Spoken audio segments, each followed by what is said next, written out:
IT job కోసం try చేస్తున్నారా? Coding tutor లో ట్రైనింగ్ తో పాటు స్టైఫండ్ అండ్ 100% జాబ్ గ్యారంటీ. నమస్తే శశికాంత్ గారు. నమస్తే ఉషా గారు. కోల్కతా ఇన్సిడెంట్ జరిగింది, అతిపెద్ద నేరమని యావత్ ప్రపంచం గలమెత్తుతూనే ఉంది. ఎప్పటికప్పుడు ఇన్స్టెంట్గా జస్టిస్ కావాలి, ఇన్స్టెంట్గా శిక్ష పడాలని ప్రతి ఆడపిల్ల ఎదురు చూస్తున్న సందర్భం అని అనుకోవచ్చు. సిబిఐ ఇన్వెస్టిగేషన్ ఏదైతే ప్రాసెస్ నడుస్తూ ఉందో, ఏదైతే ప్రోగ్రామ్ ముందుకు వెళ్తూ ఉందో, రోజుకొకటి మనం వింటూ ఉన్నాము. ఇవాళ కనుక మనం చూస్తే ప్రతి ఒక్కళ్ళు షాక్కి గురయ్యారని చెప్పొచ్చు. ఈ కేసుకి సంబంధించిన పూర్తి అసలు విచారణ ఏంటి, ఏ విధంగా ముందుకు వెళ్తుంది, డీటెయిల్స్ ఏంటి సార్? ఉషా గారు, మీరు రెగ్యులర్ అప్డేట్స్ ఇస్తున్నారు, నేను కూడా చూస్తున్నాను. సో ఏదైతే ఇప్పుడు లేటెస్ట్ అప్డేట్ గురించి మనం విశ్లేషిస్తున్నామో అది కొంచెం డిస్కస్ చేస్తానికి కూడా ఇబ్బందికరమైంది. కానీ తప్పదు, యాజ్ ఏ న్యాయవాదిగా జరిగే విషయాల గురించి అప్పుడప్పుడు కొంచెం కష్టమైనా కూడా మనం డిస్కస్ చేసుకోవాల్సి వస్తుంది. బికాస్ చట్టాల్లో కొన్ని మార్పులు ఇంకా రావాలండి. సో ఇప్పుడు మీరు ఏదైతే చెప్పారో అది పాలిగ్రాఫిక్ టెస్ట్లో సంజయ్ రాయ్ అనే వ్యక్తి ఎవరైతే ఇప్పుడు అక్యూజ్డ్ ఉన్నాడో ఆయన అది పాలిగ్రాఫిక్ టెస్ట్లో ఒప్పుకుంటం జరిగింది. ఆ అమ్మాయి పాపం తను అన్కాన్షియస్ స్టేజ్లో ఉన్నప్పుడు ఈయన అత్యాచారానికి గురి చేస్తాడు అన్నది మనం వింటూ ఉన్నాము. అది చాలా అంటే చాలా వినటానికి కూడా అది చాలా ఇబ్బందిగా ఉంటుంది. బట్ స్టిల్ మనము ఎందుకు ఇది డిస్కస్ చేసుకుంటున్నామంటే ఇవాళ ఈ వ్యక్తి ఎవరైతే సంజయ్ రాయ్ అనే వ్యక్తి ఉన్నాడో ఆయనకి సివిక్ వాలంటీర్ అనే పొజిషన్ ఇష్టం జరిగింది. ఇది ఆ హాస్పిటల్లో సివిక్ వాలంటీర్ అన్నది it's a parallel with the police force in West Bengal అని అనుకోవచ్చు. అంటే సివిక్ వాలంటీర్ హాస్పిటల్స్లో they are suppose to provide the protection towards the doctors only. అంటే ఆయన పెట్టిందే డాక్టర్స్ని ప్రొటెక్ట్ చేస్తానికి. Yes, absolutely. అలాంటిది సివిక్ వాలంటీరే ఇట్లాంటి దానికి పాల్పడ్డాడంటే మనము రిక్రూట్మెంట్లో ఎంత లోపాలు ఉన్నాయి. అంటే లంచాలు తీసుకొని ఇట్లాంటివి వెధవల్ని రిక్రూట్మెంట్ చేసుకుంటంలో మరి ఆబ్వియస్గా ఆ తర్వాత జరిగే పరిణామాలు దేశం మొత్తం పడాల్సి వస్తుంది. మనం ఎప్పుడైతే ఈ కరప్షన్ని లంచాలని ఆపమో ఇట్లాంటివి కంటిన్యూ అవుతూనే ఉంటాయండి. ఇది మన కామన్ మ్యాన్ దగ్గర నుంచి రావాలి. ఉషా గారు, ఇవాళ ఏదైతే ఇది ఇన్సిడెంట్ జరిగిందో దానికి ఎంతోమంది కారణం వహించాలి. బికాస్ ఎప్పుడైతే మనము ఓటేస్తానికి జనాలు ఎప్పటివరకు అయితే డబ్బులు తీసుకుంటూ ఉంటారో, ప్రతి చిన్న పనికి జనాలు ఎప్పుడైతే ఎవరైనా లంచం అడిగితే వాడిని ఇమీడియట్గా పట్టకుండా లంచానికి ఇస్తానికి కూడా అలవాటు పడతారో ఆబ్వియస్గా మొత్తం సిస్టమ్ మొత్తం కరప్ట్ అయిపోతుంది. సిస్టమ్ మొత్తం కరప్ట్ అయినప్పుడు ఇట్లాంటివి జరుగుతాం సహజం. ఇప్పుడు ఇవాళ ఈ ఇన్సిడెంట్కి వరల్డ్ వైడ్, స్పెషల్లీ మన భారతదేశం తీసుకుంటే ఇండియా వైడ్ అసలు లోకల్ ఇన్సిడెంట్ జరిగినట్టే ప్రతి స్టేట్ స్పందిస్తుంది. ఇంతకుముందు మీరు తీసుకుంటే మన ఇక్కడ దిశాది అయినప్పుడు మ్యాక్సిమం హైదరాబాద్, తెలంగాణ వరకు బాగా స్పందించింది. ఆంధ్ర వరకు తెలుగు రాష్ట్రాలు కాబట్టి బాగా స్పందించారు. వేరే స్టేట్స్లో ఇంత స్పందన రాలేదు. బికాస్ ఇప్పుడు ఏదైతే అంటే జనరేషన్స్ ఇంకా మనము 21st సెంచరీకి వచ్చేసరికి ఇంకా మన భారతదేశంలో ఏ అమ్మాయి కూడా ఇంకా ఇట్లాంటివి తీసుకుంటానికి రెడీగా లేరు. బికాస్ ఉమెన్ ఎంపవర్మెంట్ అనేది పెరిగిపోయింది మనకి. ఉమెన్ ఎంపవర్మెంట్ మీరు చూస్తున్నారు ప్రతి కార్యాలయంలో ఆర్ ప్రతి కంపెనీలో, ప్రైవేట్ కంపెనీలో ఆర్ మీరు ఐటీ ఇండస్ట్రీ తీసుకుంటే ప్రతి సాఫ్ట్వేర్ కంపెనీలో ఇవాళ అబ్బాయిల కంటే అమ్మాయిలే ఎక్కువగా ఉన్నారు. సో అమ్మాయిలకి ఎంపవర్మెంట్ పెరిగిపోయేసరికి ఇంక ఇలాంటివి అయితే వాళ్ళు తీసుకుంటానికి రెడీ లేరు. నేను చాలా ఫీడ్బ్యాక్స్ చూశాను, లేడీస్వి, అమ్మాయిలవి, వీళ్ళవి. ఇంకా they are not in a. కొంతమంది అంటున్నారు మేము రోడ్డు మీద మరి కత్తులు గన్నులు పట్టుకొని తిరగాల అని అడుగుతున్నారు. మమ్మల్ని మేము కాపాడుకోవాలంటే వ్యవస్థ కాపాడట్లేదు మమ్మల్ని, మేము కత్తులు గన్లు పట్టుకొని రోడ్ల మీద తిరగాలని కొంతమంది అమ్మాయిలు నేషనల్ మీడియాలో చూస్తాం జరిగింది. అలా మాట్లాడుతున్నారు. ఆబ్వియస్గా ఇప్పుడు మనం ఎందుకు ఇంత స్పందించింది భారతదేశం మొత్తము అనుకుంటే, వాళ్ళ ఇంట్లో ఒక అమ్మాయికి ఇట్లా జరిగితే ఎలా ఉంటుంది అన్నది ఎంపతి ఎక్కువ పెరిగింది. ఇవాళ మీడియా పెరిగిపోతాం వల్ల, డిజిటలైజేషన్ పెరిగిపోతాం వల్ల, ఇది ఎగ్జాక్ట్గా ఎలా జరిగిందో ప్రతి ఒక్కళ్ళ గుండెల్లోకి వెళ్ళిపోతాం వల్ల వాళ్ళ ఇంట్లోనే ఒక అమ్మాయితోటి జరిగితే ఎలా ఉంటుందో, ఎలా రియాక్ట్ అవుతారో అంత ఖచ్చితంగా అలాగే రియాక్ట్ అయ్యి నేషన్ వైడ్ ఒక రివల్యూషన్ లాగా రాబట్టే దీన్ని సుప్రీంకోర్టు సుమోటోలాగా తీసుకుంటాం. సుప్రీంకోర్టు చరిత్ర తీసుకుంటే ఇంత త్వరగా ఇలాంటి కేసెస్ని సుమోటోకి తీసుకుంటాం అన్నది బహుశా ఇది మొట్టమొదటిసారని చెప్పుకుంటంలో అతిశయోక్తి లేదు. సో అట్లాగే మనం చూసుకుంటే ఇప్పుడు ఈ సంజయ్ రాయ్ యొక్క క్యారెక్టర్ మనం డిస్క్రైబ్ చేసుకుంటే ఇట్లాంటి సంజయ్ రాయలు చాలామంది ఉన్నారు ఉషా గారు. ఈ సంజయ్ రాయ్ దొరికాడు. ఇట్లాంటి సంజయ్ రాయలు మనకి రోడ్డు మీద ఇద్దరు కనిపిస్తూనే ఉంటారు. ఇప్పుడు నార్మల్గా మనం డిస్కస్ చేసుకుంటే ఉషా గారు, ఇప్పుడు యాజ్ ఏ మహిళ ఉండి ఓకే, మీరే బయటికి వెళ్ళినప్పుడు, ఏదో సూపర్ మార్కెట్కి వెళ్ళినప్పుడు, లేకపోతే ఏదో థియేటర్కి వెళ్ళినప్పుడు, లేకపోతే ఇంటి చివర ఏదైనా కొట్టుకెళ్ళి ఏదైనా కొనుక్కోవాలనుకున్నప్పుడు, లేకపోతే మీరు ఆఫీస్కి వెళ్ళేటప్పుడు, దారిలో మీరు ఇంటి నుంచి అడుగు బయట పెట్టగానే ఎంతమంది అబ్జర్వ్ చేస్తూ ఉంటారు, ఎంతమంది ఈవ్ టీజింగ్ చేస్తూ ఉంటారు, ఎంతమంది ఈలలు వేస్తూ ఉంటారు, ఎంతమంది అసహ్యంగా అశ్లీలంగా వర్ణిస్తూ ఉంటారు. మీరు ఎప్పుడు ప్రతి మహిళ, ఈ వీడియో చూసే ప్రతి అమ్మాయి, ప్రతి మహిళ నేను చెప్పేది ఖచ్చితంగా ఫేస్ అయ్యే ఉంటారు. ఎప్పుడైతే మీరు ఒప్పుకుంటారా అండి ఇది? ఒప్పుకుంటాం సార్. ఎందుకంటే మీరు అన్నట్టుగానే బయటికి అడుగు పెట్టిన తర్వాత ఇండైరెక్ట్గా కావచ్చు, డైరెక్ట్గా కావచ్చు, ఏదో ఒక రకంగా మాటలైతే వింటూనే ఉంటాం ఇలాంటివి. ఇన్నా కూడా ఇననట్టు తల వెనక్కి తిప్పకుండా పాపం అమ్మాయిలు అక్కడి నుంచి వెళ్ళిపోతూ ఉంటారు, ఎందుకు వచ్చిన గొడవ అనేసి. మనం చూడండి, ఎన్నో గోడల మీద అసహ్యంగా చాక్ పీస్తోటో లేకపోతే బొగ్గుతోటో ఏవో రాస్తూ ఉంటారు. ఓకే, అశ్లీలంగా చిత్రాలు వేస్తూ ఉంటారు, రాస్తూ ఉంటారు.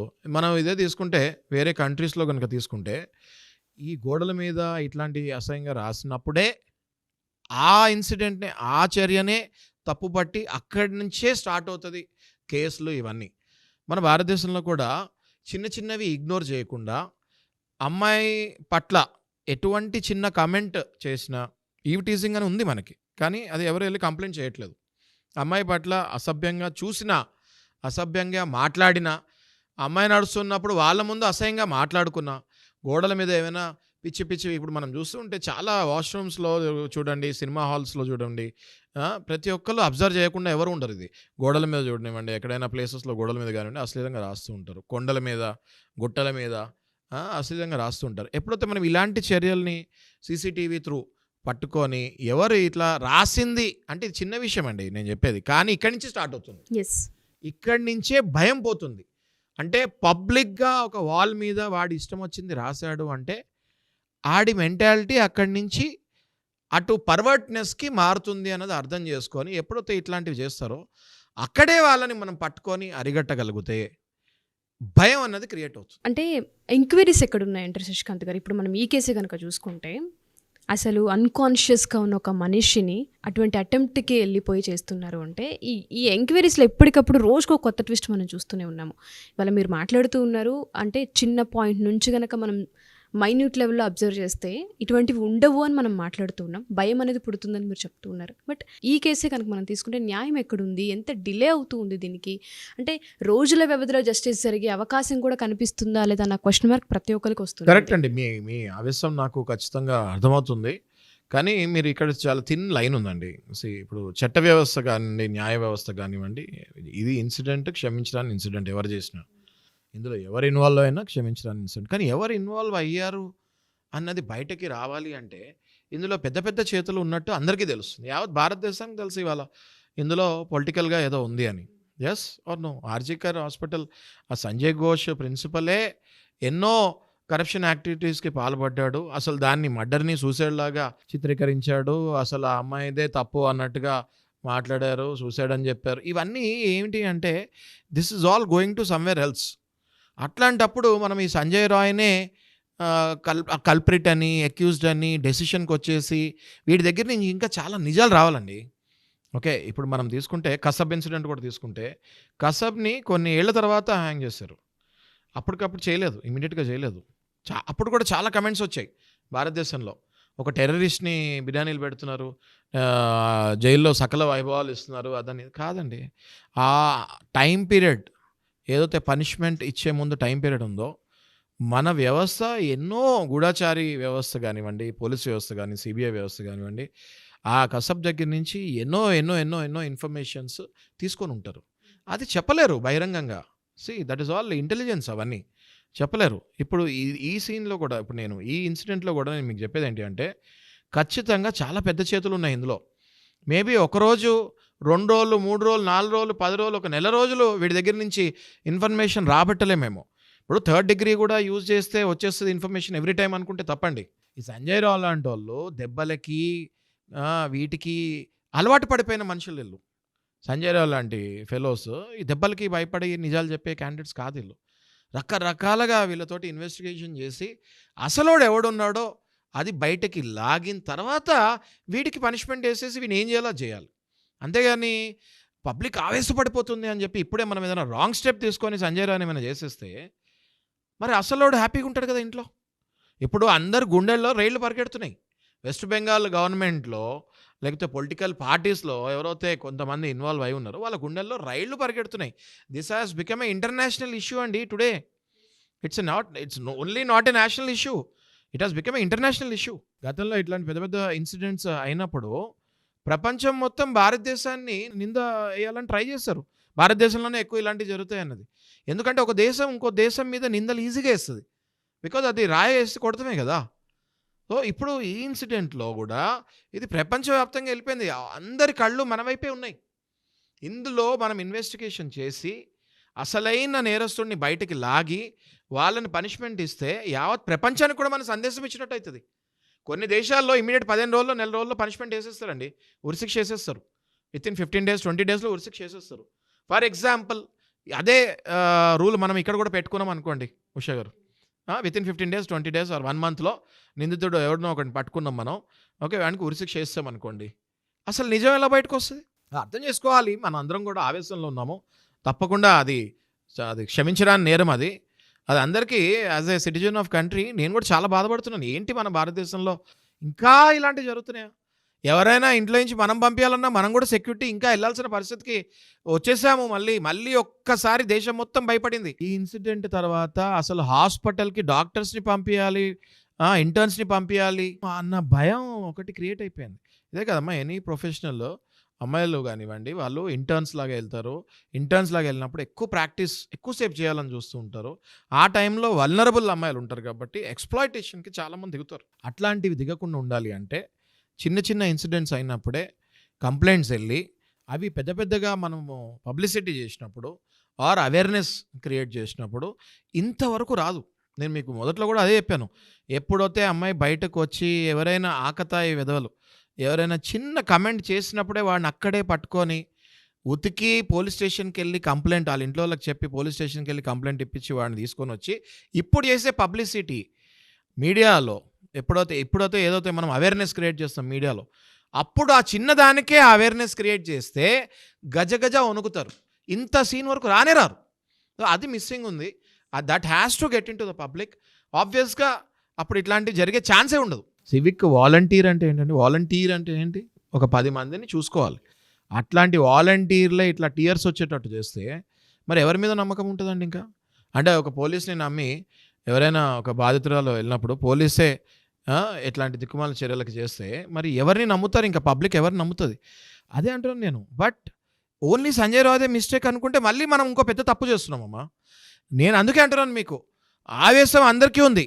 కట్టలు తెంచుకునేంత ఆవేశం ప్రతి ఇంట్లో ఇప్పుడు నడుస్తుంది. ప్రతి ఇంట్లో టీవీ చూస్తున్నారు అందరూ.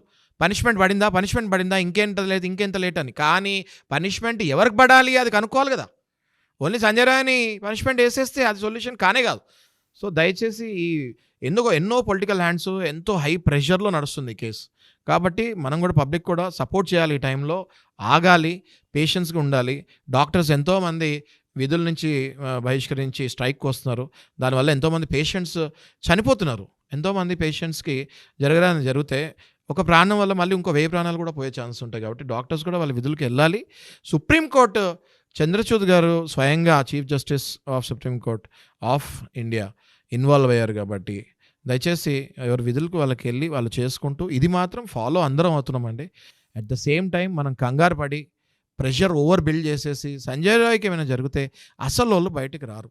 నేను డే 1 నుంచి అదే చెప్తున్నానండి. సంజయ్ రాయ్ని ఒక పాముగా వాడుకున్నది ఎవరు అన్నది చూడాలి. సంజయ్ రాయ్ లాంటి మనిషిని సివిక్ వాలంటీర్ లాగా తీసుకుంటాం. కరప్షన్లో పెద్ద తప్పు. అది జరగకూడదు అంటే కామన్ మ్యాన్ నుంచి కరప్షన్ ఆపాలి. ఇక మీదటైనా కరప్షన్ చేస్తాం మన నుంచి ఆపుకోవాలి. మన రిపొకేషనే. సొసైటీ అంటే దేశం అంటే మట్టి కాదు, దేశం అంటే మనుషులోయ్ అన్నారు. సో సో ఇప్పుడు మనము మన దేశము, మన మనుషులు, మన వ్యవస్థలు, అందులో పనిచేసేది కూడా మనలాంటి ఒక మనిషే. కరప్షన్ మనం ఆపాలి. మనం ఆపితే వ్యవస్థల్లో కరప్షన్ ఆగుతుంది. సంజయ్ రాయ్ అంటాడు అసలు అంత పొజిషన్కే రాడు. సందీప్ ఘోష్ అన్నోడు ఆ ప్రిన్సిపల్ పొజిషన్లోనే ఉండడు. ఇది మనం చేసుకొని ముందుకెళ్ళాలి. దయచేసి ఇంకొక 10-15 డేస్లో ఇంట్రోగేషన్స్ అవన్నీ అయిన తర్వాత ఖచ్చితంగా హై లెవెల్లో ఎవరున్నారో వాళ్ళు బయటకు రావాలమ్మా. వాళ్ళు బయటకు వచ్చిన తర్వాత ఈ సంజయ్ రాయ్ని ఏం చేసినా కూడా ఇప్పుడు వేస్ట్. బయటకు వచ్చిన తర్వాత ఎలా వీడికి పనిష్మెంట్ పడేది ఎలా పడుతుంది. We have to hold now, definitely wait for the result. So justice అనేది జరగాలని కోరుకుందాం. ఎవరైతే మా ఈ వీడియో చూస్తూ ఉన్నారో పరిస్థితి ఏ విధంగా ఉంది అంటే, శశికాంత్ గారు చెప్పినట్టుగానే ఇంట్లో తల్లిని బయటికి పంపాలన్నా, భార్యని బయటికి పంపాలన్నా, అక్కనో చెల్లినో ఆడపిల్లని బయటికి పంపాలి అంటే ఒకరిని తోడిచ్చి పంపించే అవకాశాలు మళ్ళీ కల్పించాయా వచ్చాయా అన్న సిచ్యుయేషన్లో మనం బతుకుతూ ఉన్నాము. ఇటువంటి వాటికి న్యాయ వ్యవస్థ, న్యాయ విచారణ ఎంత వీలైతే అంత అసలు ఎవరున్నారు బ్యాక్గ్రౌండ్లో అన్న విషయాలని కూడా ఇంట్రాగేషన్ అంటే త్వరగా పూర్తి చేసి ముమ్మరం చేసి జస్టిస్లు జరిగే విధంగా, అండ్ డే 1లోనే మన వైపు ఎవరు చూస్తూ ఉన్నారు, ఎలా వీటిని ఖండించవచ్చు అన్న వాటిపైన యాక్ట్స్, చట్టాలు ఉన్నాయన్న అవేర్నెస్ని క్రియేట్ చేసుకోగలిగేలా ఉండాలి అని, తీర్పు కూడా ఆ విధంగా ముందుకు వెళ్ళాలని కోరుకుందాం. జస్టిస్ ఫర్ అభయ అని ప్రతి ఒక్కరు టైప్ చేయండి. వీడియోస్కి సంబంధించి, ఇన్ఫర్మేషన్కి సంబంధించి మీ దాకా ఏదన్నా అనిపించినా, మీకు తెలుసుకోవాలి అనుకున్నా ఖచ్చితంగా మీరు కామెంట్ రూపంలో కామెంట్ చేయొచ్చు. ఖచ్చితంగా ఎప్పటికప్పుడు మినిట్ టు మినిట్ అప్డేట్ ఇచ్చే ప్రాసెస్లోనే మేము కూడా ఉన్నాము. థ్యాంక్ యూ శశికాంత్ గారు, ఎప్పటికప్పుడు సిబిఐ ఇన్వెస్టిగేషన్ ఏ విధంగా కొనసాగుతుందన్న వాటిపైన ఇన్ఫర్మేషన్ ఇస్తున్నందుకు thank you sir. Thank you so much. Suman టీవీలో మీ పర్సనల్ అండ్ బిజినెస్ ప్రమోషన్స్ కోసం కింది నెంబర్కి కాంటాక్ట్ చేయండి.